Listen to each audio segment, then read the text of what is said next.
Ang voice coil na ito mga boss ay 300 watts. Yan, replacement ho ito. Ang problema ho nito ay ayaw nang tumunog. Yan po. Sayang kasi okay pa yung coil niya. Kadalasan ho kasi problema pag ganito ay napuputol yung kanyang voice coil. Banda dito, yung papuntang terminal. Ayan, ititester ho natin, ay kukutuinutin natin, check kung okay ba siya. Ayan, check natin sa tester kung meron ba talaga siyang continuity o wala. Sayang kasi itong voice coil na ito kung itatapon lang. Mahal pa naman pag ganitong klaseng coil. Sayang kung itatapon lang, hindi pa kasi sunog. Kaya check natin. Ipapakita ko sa inyo kung paano ito ihihinang mga boss para gumana ulit.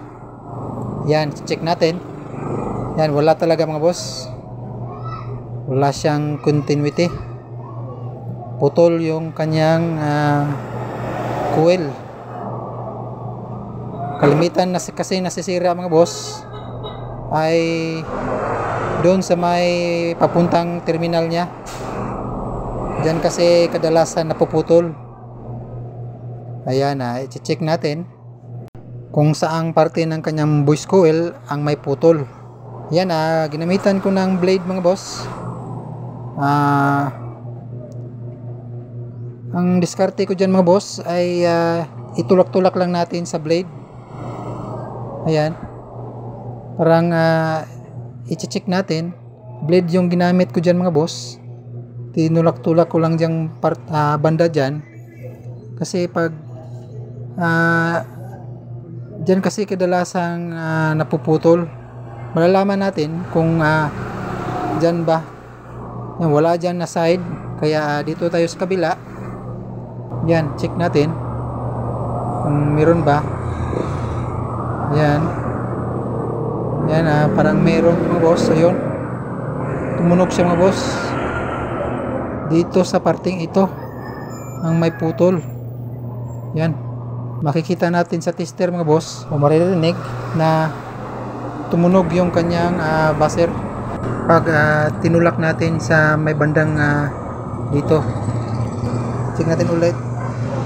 Ayan, may continuity siya mga boss. Pag itinulak natin dito, dyan yun may putol. Yan, dyan talaga yung may putol mga boss. Yan, dito sa may terminal, papuntang terminal.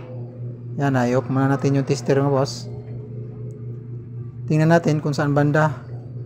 Ayun, dito pala sa may positive side mga boss ang may putol. Yan, dito sa may positive side. Tanggalin natin yung tester mga boss. Yan, ihinang ho natin yan mga boss. Yan sa may parting ginamitan ko ulit ng blade mga boss. Tanggalin ho natin yung may nakalagay na plastic sa may papuntang terminal. Diyan natin ihinang. Ayan, tapos kiskisin natin yung may parte na paghihinangan mga boss para kumapit talaga yung ating lead. Dandahanin lang ho natin sa pagkiskis mga boss, baka matamaan yung kanyang voice coil. Doon lang banda sa may mga papuntang terminal mga boss, yung may flat na paghihinangan natin. Yan yung kikiskisan natin. Yan, hihinangin natin mga boss. Yan, konti lang yung ilagay natin na lead. Baka kasi malaki yung nilagay nating lead, maging sagabal pa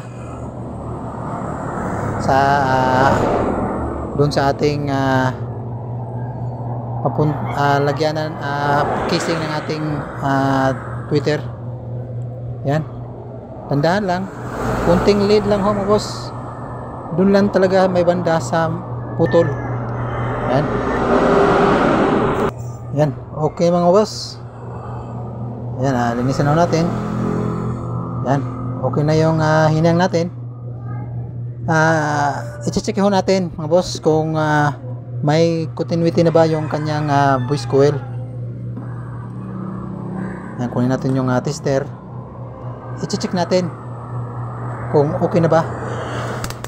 Yan, set natin ulit sa continuity. Check natin kung okay na ba yung hininang natin.